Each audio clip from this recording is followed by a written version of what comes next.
In today's video, we're going to be taking a look at futures contracts, the definitions, the mechanics, and the types of trading that you can do with them. Let's get into the video.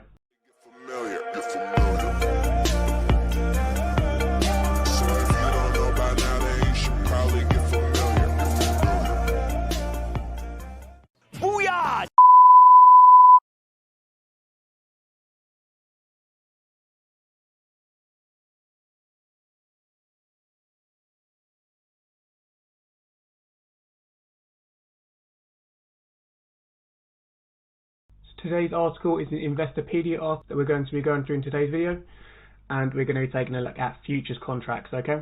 So a futures contract is a legal agreement to buy or sell a particular commodity or asset or security at a predetermined price at a specific time in the future.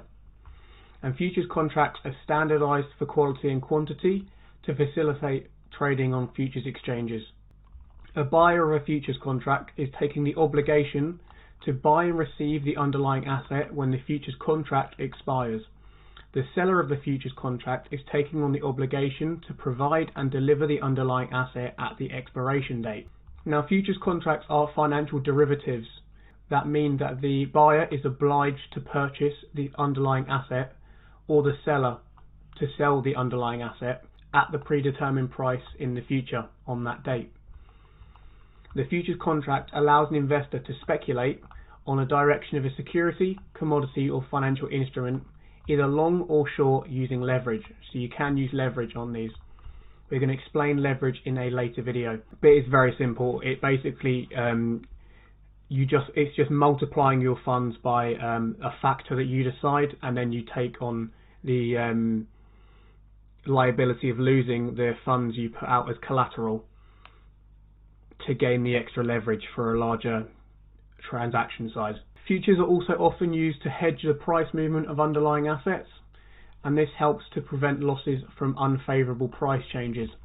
Now, there are tradable futures contracts for almost any commodity imaginable, such as grain, livestock, energy, currencies, and even securities. We're going to get into commodity trading specifically in a later video, and we are going to go through each individual commodity that you can trade, and then we're going to get into the specifics of why you can trade those specifically, and then also how you trade them correctly and what moves each individual commodity. Now, in the United States, the futures contracts are regulated by the Commodity Futures Trading Commission, or the CFTC. Now, futures are a financial derivative contract, means that the two parties are obliged to transact the asset at a predetermined price in the future. Here, the buyer must purchase or the seller must sell the underlying asset at the set price, regardless of the current market and the expiration date. So it does not matter whether you are losing or making money, it is legally obliged for you to sell or buy the contract, because it is a legally binding agreement between the two parties for the trade to occur. Now, the underlying assets include physical commodities or other financial instruments. Futures contracts detail the quantity of the underlying asset, are standardized to facilitate trading on futures exchanges, and futures can be used for hedging or trading speculation, which we went through just a second ago. Futures contracts, or futures as people refer to them, are the same thing. You might hear someone say they bought oil futures, which means they bought an oil futures contract. And when someone says futures contract, they're typically referring to a specific type of futures, such as oil, gold, bonds, or S&P 500 index futures. Futures contracts are also one of the most direct ways to invest in oil. However, the term futures is more generalized and is often used to refer to the whole market, such as they are a futures trader or they are trading the futures markets. Now, futures contracts are standardized, unlike forward contracts. Forward contracts are a similar type of agreement that locks in a future price in the present, but forwards are traded over the counter, or otherwise known as OTC. We're going to get into OTC in a later video. But they have customizable terms that are arrived between the two counterparties, and futures contracts, on the other hand, will have the same terms regardless of who the counterparty is. Now, futures contracts are used by two categories of market participants: hedgers and speculators. Hedgers are otherwise known as producers or purchasers, and they buy the underlying asset to guarantee the price at which the commodity is sold or purchased. They use futures contracts to ensure that they have a buyer at a satisfactory price, hedging against the change in the markets. An oil producer needs to sell its oil.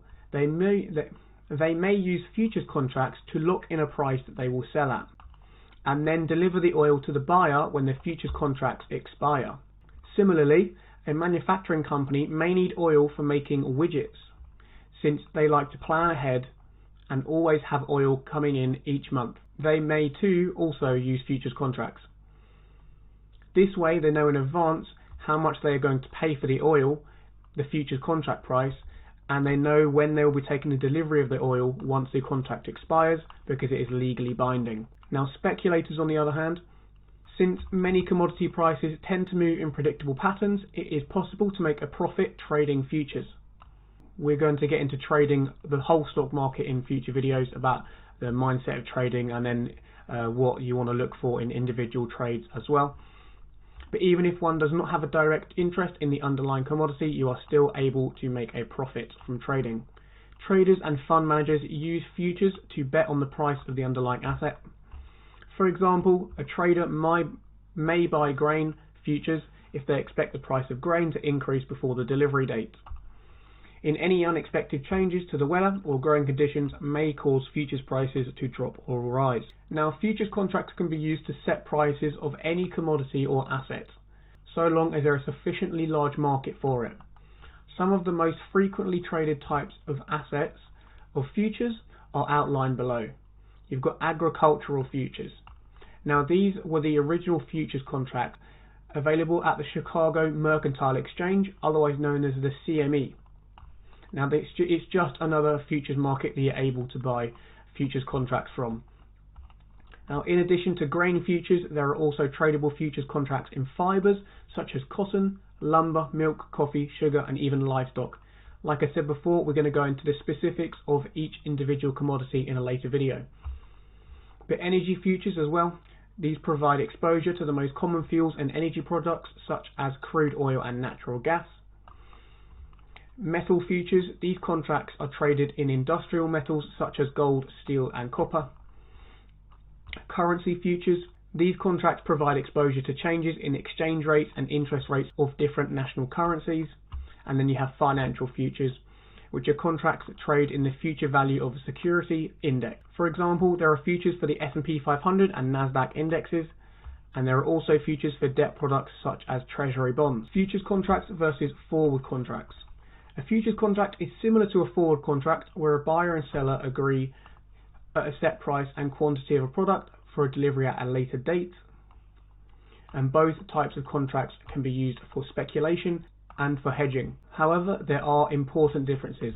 While a futures contract is standardized and can be traded on an exchange, a forward contract is simply a private agreement between a buyer and a seller. While it is possible to trade forwards on OTC, they are less regulated and less accessible for retail investors, and this means that there are also more opportunities to customize a forward agreement according to the buyer's and seller's needs. So because it's a private agreement, a forward contract can be made specifically how the two parties want it to be made, and because it's not legally binding, they don't need to go by the legalized standard that the US government have decided. Now, the mechanics of a futures contract. Imagine an oil producer plans to produce 1 million barrels of oil over the next year. It will be ready for delivery in 12 months. Assume at the current price of $75 per barrel, the producer could produce the oil and then sell it at the current market prices 1 year from today.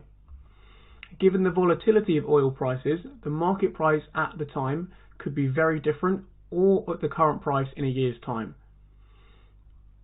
If the oil producer thinks the oil will be higher in 1 year, they may not opt to lock in a price now. But if they think $75 is a good price, they can lock in a guaranteed price by entering into a futures contract. So it's a way of guaranteeing a price in the future, even though it is uncertain where it's going to move to. Now, a mathematical model is used to predict price futures, which takes into account the current spot price and risk-free rates of return time to maturity, storage costs, dividend yields, and convenience yields. So all of these are taken into consideration in a mathematical model that is used to predict futures prices. Now assume that the oil price in 1 year oil futures is priced at $78 per barrel. Entering into the contract in a 1 year, the producer is obligated to deliver 1 million barrels of oil and is guaranteed to receive 78 million. The 78 price per barrel is received regardless of where the spot market prices are at the time. So it does not matter where the price is at the time if it's already agreed upon a year before. Now contracts are standardized. So for example, one oil contract on the Chicago Mercantile Exchange, or CME, is for 1,000 barrels of oil. Therefore, if someone wanted to lock in a price, selling or buying on 100,000 barrels of oil, they would need to buy and sell 100 contracts to lock in the price on 1 million oil barrels, and they would need to buy or sell 1,000 contracts. The futures markets are regulated by the Commodity Futures Trading Commission, or the CFTC, and the CFTC is a federal agency created by Congress in 1974 that ensures the integrity of the futures market pricing, including preventing abusive trading practices, fraud, regulating brokerage firms engaged in futures contracts. Now, trading futures contracts.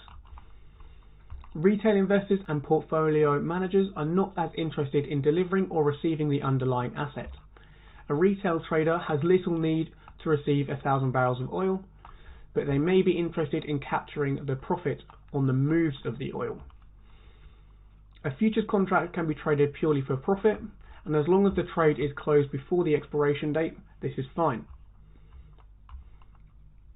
Many futures contracts expire on the third Friday of the month, but contracts do vary, so check the contract specifications and any and all contracts before trading them. For example, it is January, and April contracts are trading at $55.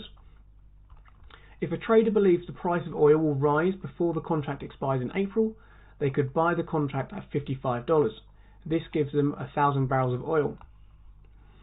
Now, they are not required to pay $55,000, which would be $55 times 1,000 barrels for this privilege.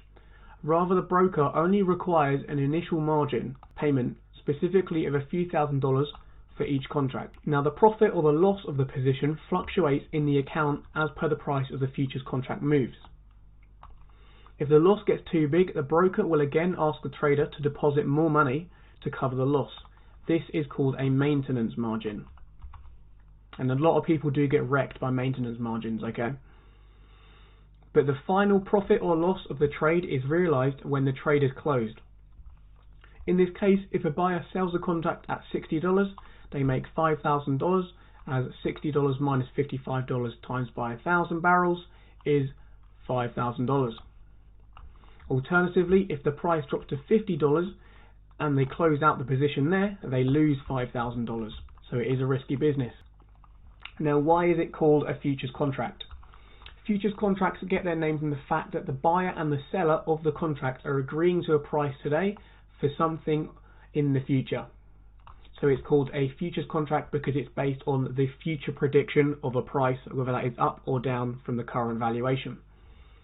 And are futures and forward contracts the same thing?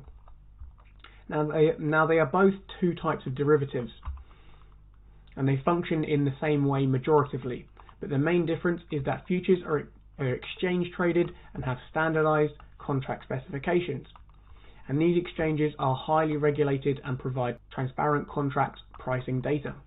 Forwards, on the other hand, trade over the counter, and they can make their own terms up, specialized for them specifically and the two parties involved in the transaction. Now, what happens if a futures contract is held until it expires? Unless the contract position is closed out or prior to its expiration, the short is obligated to make the delivery of the long. So that may sound a little bit confusing there, but essentially the person who is holding the futures contract, when the expiration dates hit, they are obliged to pay the money to the other person, and the other person is obliged to take it. Now, depending on the contract, the values of these exchanges can be settled in cash. Most often, the trader will simply pay or receive a cash settlement, depending on whether the underlying asset has increased or decreased during the investment holding period. In some cases, however, futures contracts will require physical delivery. In this scenario, an investor holding a contract upon expiration date will be responsible for storing the goods and would need to cover the cost of material handling, physical storage, and insurance. Now, who uses futures contracts? Speculators can use futures contracts to bet on the price of some assets or securities. Hedgers use futures to lock in a price today and reduce market uncertainty between now and the time the goods will be delivered and received. Arbitrageurs trade futures contracts in or across related markets, taking advantage of theoretical mispricings that exist today. Now, this is key. Some really smart people decided that they're going to look at the two prices of the same thing on two different exchanges. They'll buy it on one price and sell it on the other exchange for the other price, and they will make the difference in the price value. We are going to get into this in a later video because it's fascinating in my opinion. But essentially they're making the difference on buying something and then selling it to someone else. Now, how can I trade futures? Depending on your broker and your account status with that broker, you may be eligible to trade futures contracts. Now, you will require a margin account to be approved to do so. Qualified traders in the US often have the ability to trade futures on different exchanges, such as the CME, the ICE, which is the Intercontinental Exchange, or the CBOE. Now, you can trade futures on places like eToro and Trading 212, and you don't need to be an accredited investor, and you can do it with a fairly small amount of money as well. So this is just if you want to do it through Wall Street and through larger companies, but you can do it through online smaller entities as well. Now, the bottom line is that futures contracts play an important role in the smooth operation of the commodities market, as they allow buyers and sellers to lock in prices in advance. They allow farmers, miners and manufacturers and other market participants to work without having to worry about daily changes in the market. Now, I hope this video was informative, guys. If you did like the video, please leave a like and subscribe to the channel, and maybe leave a comment as well. It would greatly help the channel out and I would really appreciate it. Thank you very much, guys, and I hope you have a good day.